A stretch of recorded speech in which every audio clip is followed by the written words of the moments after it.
अरे ये क्या, इतनी रात्रि में रोने की आवाज कहाँ से आ रही है?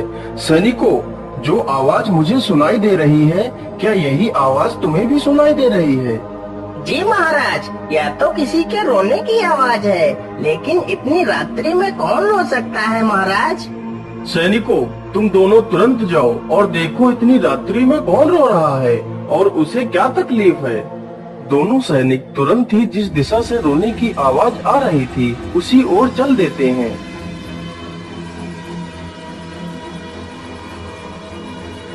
अरे राम सिंह भाई, मुझे तो लगता है यह किसी चुड़ैल के रोने की आवाज है। मुझे तो बड़ा डर लग रहा है।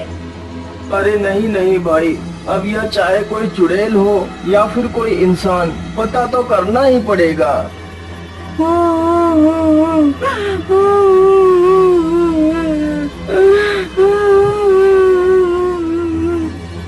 अरे राम सिंह भाई, उधर देखो, वह चुड़ैल बैठकर रो रही है।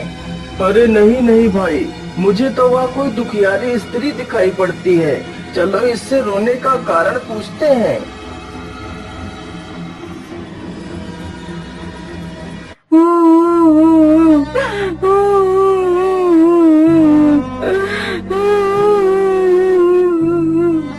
अरे बहन, तुम कौन हो और इतनी रात्रि में तुम यहाँ पर बैठकर क्यों रो रही हो? अरे राजा के सैनिक, मैं अपने रोने का कारण तुम्हें नहीं बता सकती। मैं इसका कारण महाराज को ही बताऊंगी। तो फिर ठीक है, चलो हमारे साथ।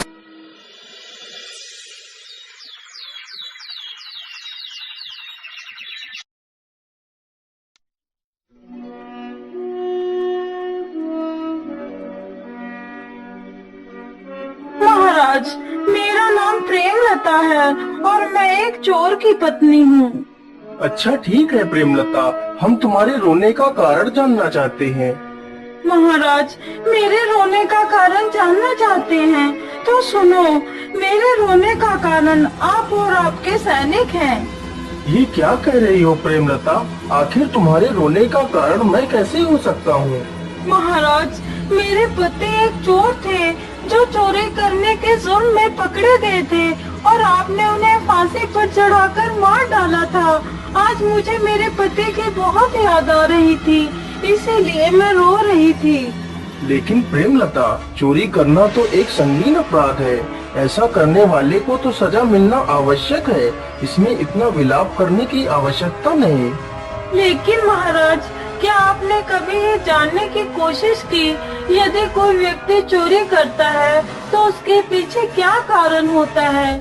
महाराज, कोई व्यक्ति चोरी अपनी खुशी से नहीं करता, हालात उसे चोरी करने पर मजबूर कर देते हैं।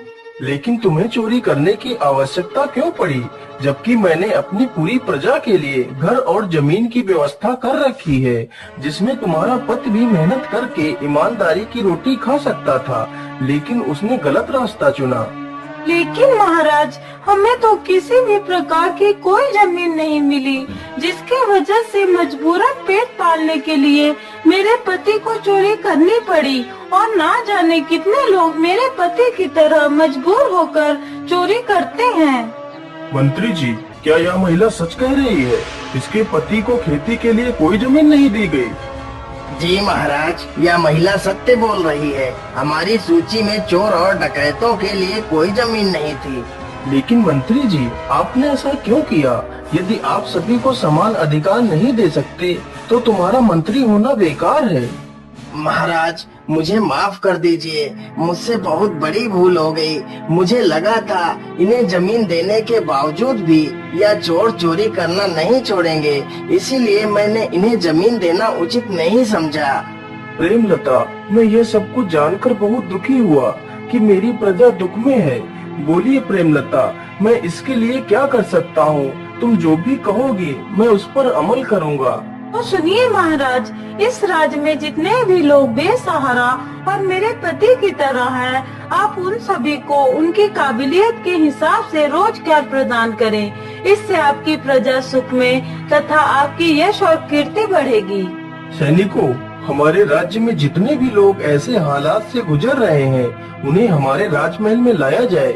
राजा का आदेश मिलते ही दोनों सैनिक जाते हैं और राज्य में जितने भी छोटे बड़े चोर होते हैं उन सभी को राजमहल में पेश करते हैं। क्या बात है महाराज, आपने हम लोगों को यहाँ पर क्यों बुलाया है? मैंने तुम लोगों को इसलिए बुलाया है कि मैं जानना चाहता हूँ कि आखिर तुम लोग चोरी क्यों करते हो। क्या करें महाराज, हमारे पास कोई काम नहीं है, इसलिए मजबूरन हमें यह काम करना पड़ता है। नहीं नहीं, आज से तुम लोगों को चोरी करने की कोई आवश्यकता नहीं। आज से तुम सब लोग हमारे राजमहल में ही काम करोगे। इतना सुनकर सभी के चेहरे पर खुशी की झलक आ जाती है।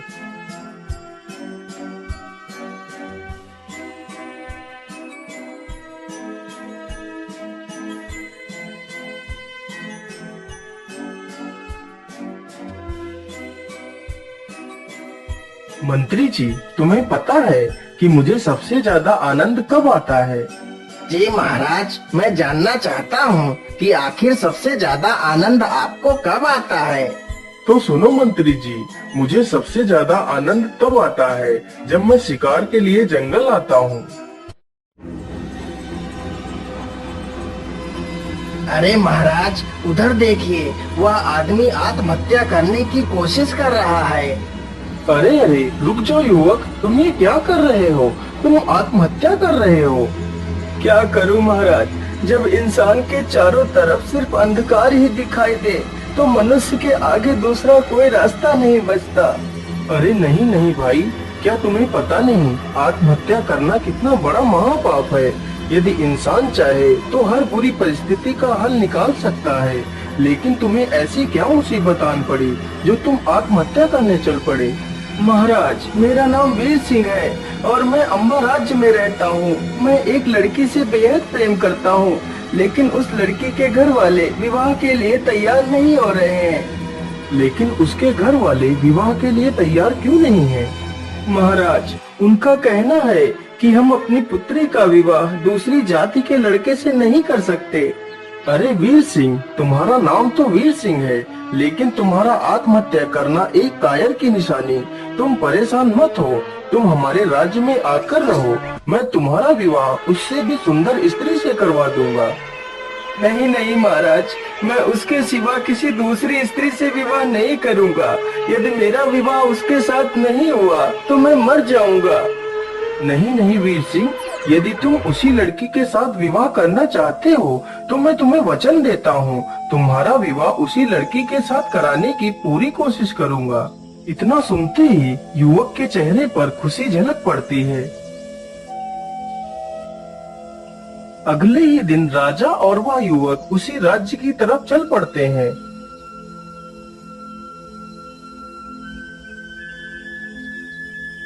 महाराज, यही अम्बा राज्य है और यही घर उस लड़की का है जिससे मैं प्रेम करता हूँ। फिर राजा उस लड़की के पिता से बात करता है। मेरा नाम विक्रमादित्य है, मैं उज्जैन नगर का सम्राट हूँ। हाँ हाँ महाराज, मैं आपके कार्यों से भली भांति परिचित हूँ। बोलिए महाराज, आपका यहाँ आना कैसे हुआ? अरे भाई, आपकी पुत्री वीर सिंह से प्रेम करती है और वीर सिंह भी तुम्हारी पुत्री से बेहद प्रेम करता है, तो तुम्हें इस विवाह से क्या आपत्ति है? महाराज, मैं आपका सम्मान करता हूँ, लेकिन मैं यह विवाह नहीं कर सकता। दूसरी जाति के लड़के के साथ विवाह नहीं कर सकता। यदि मैंने ऐसा किया तो हमारे बिरादरी के लोग हमें स्वीकार नहीं करेंगे। लेकिन तुम्हारे लिए क्या एक राजा की बात का कोई मोल नहीं? यदि ऐसी बात है तो मैं तुम्हें अपने राज्य में रहने के लिए पूरी सुख सुविधाएं दूंगा। ठीक है महाराज, यदि आप मुझे अपने राज्य में पनाह देने के लिए तैयार हैं, तो मुझे इस विवाह से कोई आपत्ति नहीं है। इस प्रकार बड़ी ही धूमधाम से वीर सिंह का विवाह उस लड़की के साथ हो जाता है।